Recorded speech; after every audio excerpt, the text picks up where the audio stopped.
Então, muito bem, a gente vai tentar entender o que é uma equação paramétrica, tá?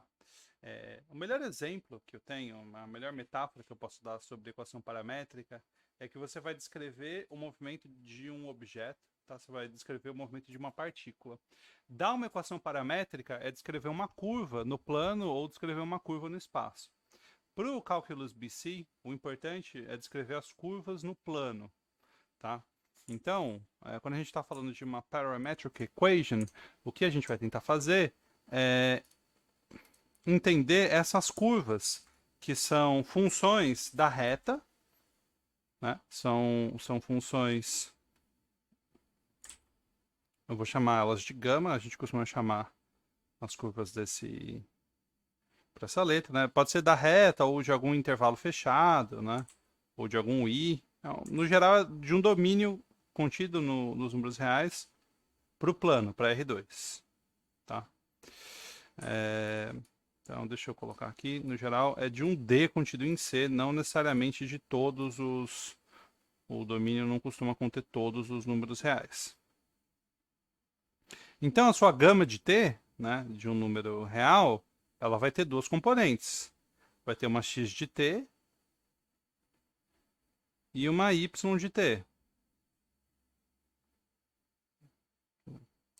E o gráfico, né, que é dessa gama, quando você fala gráfico de uma função, você está pensando na coleção, né, é o gráfico de uma função.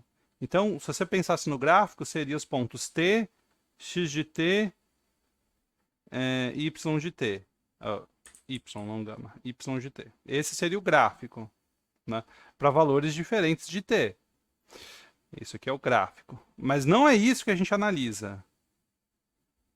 Esse é o gráfico. Quando a gente fala do gráfico de uma parametric equation, geralmente a gente não está falando do gráfico da curva, a gente está falando da trajetória do objeto, quando ele se move por essa x de t e essa y de t. Ou seja, a gente está falando da imagem, tá, do gama.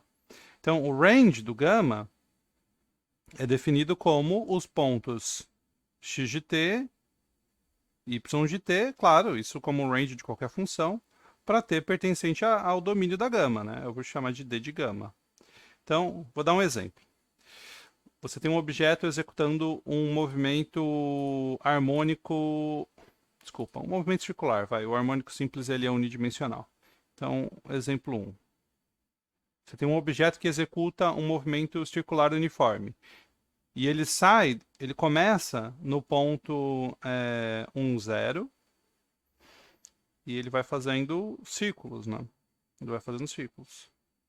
Não tem nenhuma função que eu consiga dar para você relacionar o y e o x. Né? No geral, não vou conseguir fazer isso.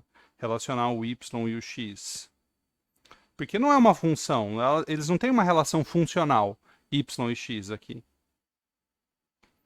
Mas eu ainda assim, eu consigo descrever essa curva, né? Consigo achar equações para essa curva. Se eu posso, por um exemplo, né, uma forma de parametrizar, tem várias formas diferentes de parametrizar, mas uma coisa que eu posso dizer é que a gama de t, essa gama de t, eu poderia chamar ela de cosseno t, seno t. E ele vai dar uma volta completa, então é do 0 a 2π, tomando valores em R2, né, no plano. Então, essa é uma equação do círculo, cosseno t, seno t. E é claro que essa equação do círculo, né, porque eu tenho... deixa eu só me tirar da frente um pouquinho. Eu tenho... O meu x de t é cosseno t, que é a coordenada x da minha gama. E o meu y de t é seno t. E eles respeitam a identidade fundamental lá da trigonometria, né? X² de t mais y² de t igual a 1. Ok. Então isso define, de fato, uma circunferência. Você pode ver que a imagem formada é uma circunferência. Aí ele vai andando pela circunferência. Para qualquer t, o x de t e y de t vai estar na circunferência.